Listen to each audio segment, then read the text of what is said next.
Hi everyone and welcome. I'm Diane and my passion is painting and creating in my studio. Every day I share a video with you on YouTube in which I paint and create all sorts of nature-inspired pictures.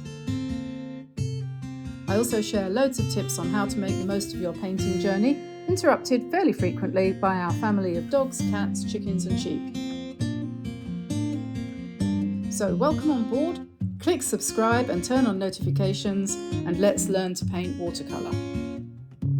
So today I'm going to have a go at painting a pine cone. This is a photo of a white pine cone and we're going to do a very loose version of this, which is going to involve basically scribbling in the lights and then the darks for the cone and then just indicating some of the needles on the actual branches very lightly, so just to make a sketch really, just to get started with pine cones because they are quite tricky really. There's lots of different ways of painting them and I'm going to try to show you various different ways of doing this, and so I thought we would start with a loose one and then perhaps do some that are a little bit more structured.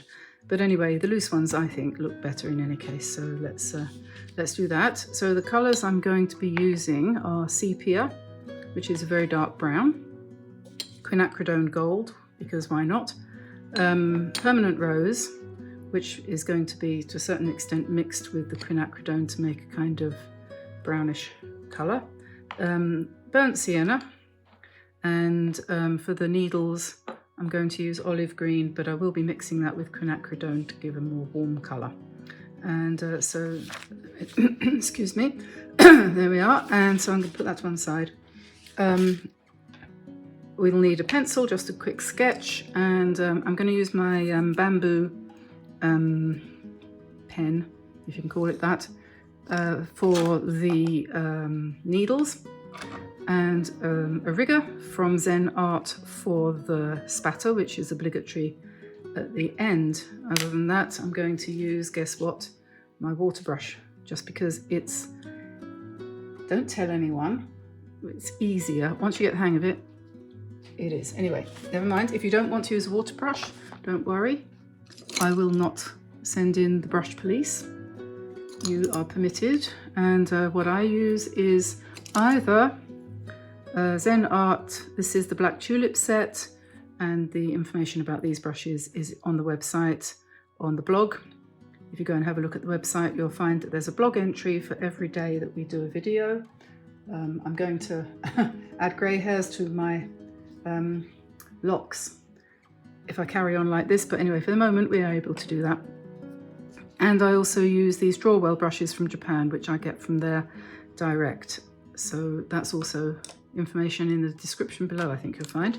Today, this morning, I've been trying to remind myself how to do autumnal things. And here we have a little sketch in my VIVIVA sketchbook, which has got really nice paper in it. I don't know what it is, they won't tell me. They say it's 100% cotton, it might very well be. Last few days, I've been doing a few odds and ends. This is a moose, or it was called a reindeer. I don't know if it's a reindeer, it looks like a moose to me, but anyway, it's a moose deer. Might do something like that for a Christmas card a bit later on, maybe. Thinking about little cutesy kind of description type houses in the mountains with pines and bunny rabbits, and so that's something very early on in the what do you call it, creative process. That is, and then this morning I've done this, and this is roughly what we're going to do next. So put that away. Put that away. I've got a piece of paper here which is stretched. So if you don't know how to stretch paper, take a look at the video that's about stretching paper, and that will show you that it's not beyond the skills of anyone, and it's really worthwhile doing. I do like painting in sketchbooks too, but at the end of the day, when I come back to stretched paper, I must admit I like that. I appreciate that. So we're going to just draw in a branch like this. As far as I can tell from, we don't have white pines here. I'm surrounded by pines, but not these ones, not these, what would you call them? Super elegant actually, because they have this amazing shape, the long slim pine cone, and then these elegant long needles. We have short stubby ones here in Brittany. Everything in Brittany is short and stubby. The cats have got super short legs, so short that their stomachs practically touch the ground. And the Bretons, well, yes, least said, soonest mended. The average height of the average French person is about, I think, 5'10" male over the whole of France. In Brittany, the average height is about 5'3". I feel huge here. I'm 5'3", and this is the only place I've ever lived where I feel like a giant. It's ridiculous. Anyway, I'm just drawing basically the outline. I'm not going to draw in the scales. I'm just drawing in the outline so that we get the shape roughly right. And so that's that. And then we're going to have a little twiggy bit coming down here, and a slightly bigger twiggy bit coming down here. And then I'm going to put the needles here. I hope I've left myself enough space. Now, one way of doing this is to do the painting, is to paint the outside edges of the scales light. And if you've got this kind, where's it gone? Here we are. This kind, this is a short, fat, stubby one. This, and as you can see, it's interesting this, because when you look at a pine cone properly, and something I rarely do, but I did today, you can see the ends of the scales are light, and then going in, it's dark. So one way of drawing this is to, like this, I'll show you.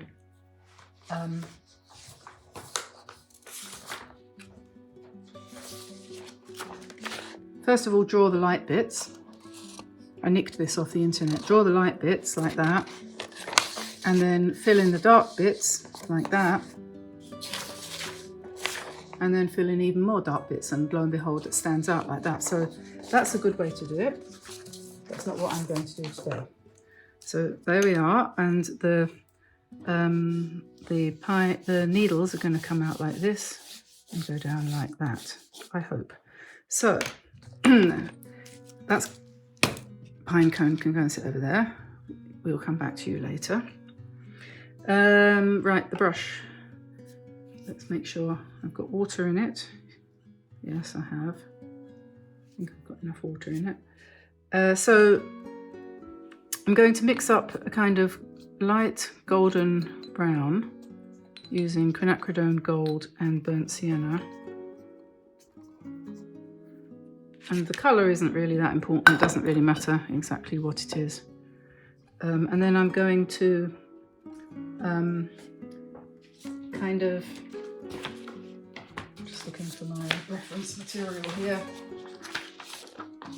I'm going to basically do a sort of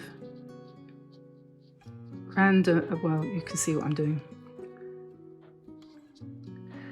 Maybe I might add a little bit of pink.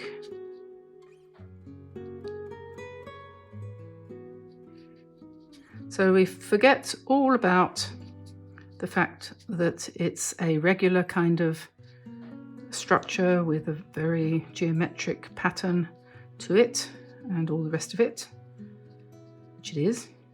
Forget all about that and just plonk in some colour and leave gaps. That's the key. Leave plenty of gaps, and then while it's still wet, come in and drop darks like this, sort of into that light colour, but sometimes out. This is sepia, and then just let that run for a bit. And then you might want to do the branch. So I've got sepia with burnt sienna, and I'm just going to do a very broken, trying to make it as broken there's a very strong tendency in all of us to make everything neat and tidy, except for my bedroom, of course. But don't.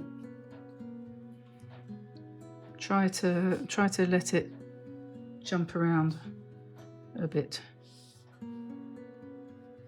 It's very hard to do that. I don't know why. I suppose some people are better at it than others, but I do find that difficult. I always want to join up all the dots. And then where you did the darks, come back again with some more dark, perhaps a bit thicker, perhaps a bit richer. Just go over the same places.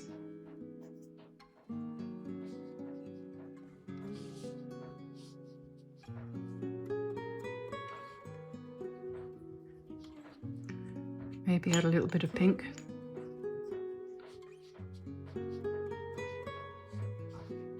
See how that's dried so faint? It's just crazy. I don't know why. I don't know why. I don't even want to talk about it.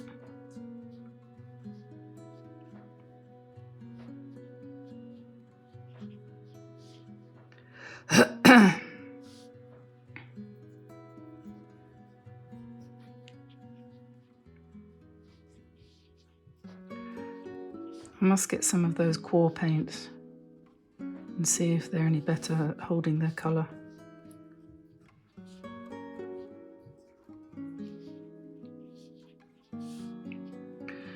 Now we don't want to go on and on and on about this too much.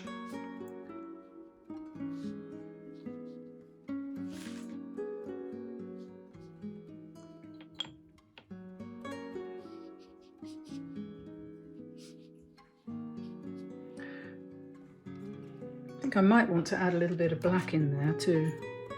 So I'll go to my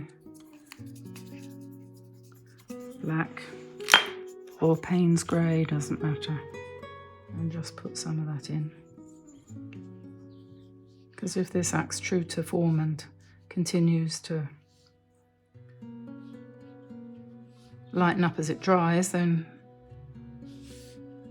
my shadowy areas are going to disappear. Okay, I said we'd have a little twiggy bit there too, didn't I? All right, so I have to leave that to dry a bit, and so then I'm going to do the needles, and I've got some olive green here, and I've excuse me, I have mixed up a little puddle of it like that. So I'm just putting my little dish like that so that I've got somewhere I can dip my pen into, and then so I'm going to do that with this bamboo pen, and then I'm just going to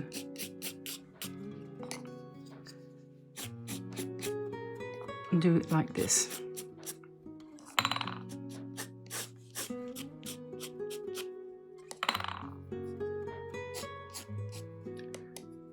They're pretty straight, so I'm having to make a bit of effort not to bend them.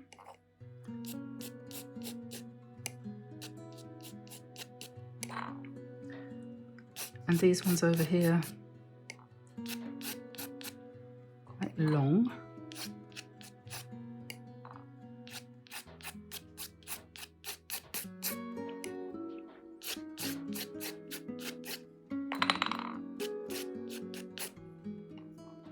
This is one of those things where you can just do as many as you feel like. You're not limited, because to be quite honest, the average pine tree is covered in these. But sometimes a little bit of white space is a good thing, so make sure you don't overdo it, I suppose.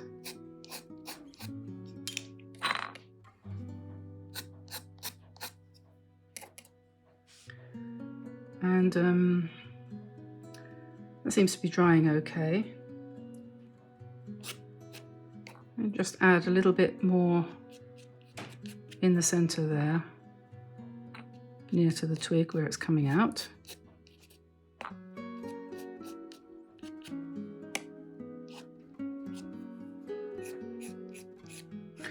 there's a woman, I don't know what her name is, she's on YouTube, and she does absolutely amazing white pine cones that look absolutely realistic. You look at them and you think it's a photo. It's amazing. I can't do that. This is all I can do.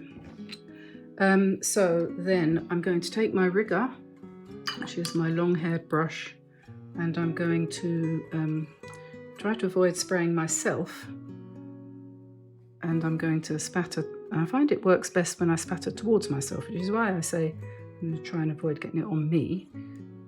But also you can go in the opposite direction too. So that was green, and then do the yellow that way, because if you come towards you, you get a kind of oval sort of dot. If you go away from you, you get more of a round dot, like that. Okay, so I'm going to put a few black spatters on the cone, and then I'm going to wait for that to dry and see whether it's a complete mess or whether it's halfway worth doing anything with. So I have to rub out the pencil marks, so we'll see what happens when that's dry. So the painting's dry now, and I'm just going to come in with a little bit of white gouache just to put in a few little highlights there. You might want to think about that as being a touch of snow or something like that, and you can do that as much as you want, so just to, I don't know, make it look a bit more realistic. And then that's just white gouache. And then you might want to just darken down the pine needles a little bit. You might want to just put in 1 or 2 extra darker lines there. Doesn't need very much.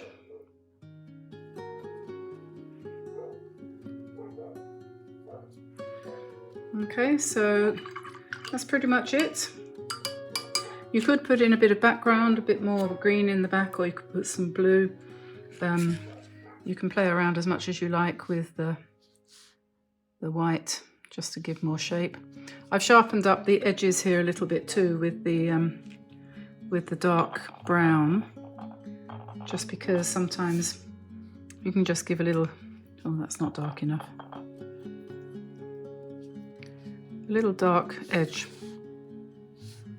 can make the shape a little bit better. But yeah, fiddle around as much as you like. And I think that's that I think we can call done. So that's the final painting. I hope you enjoyed watching me do that and you give it a try.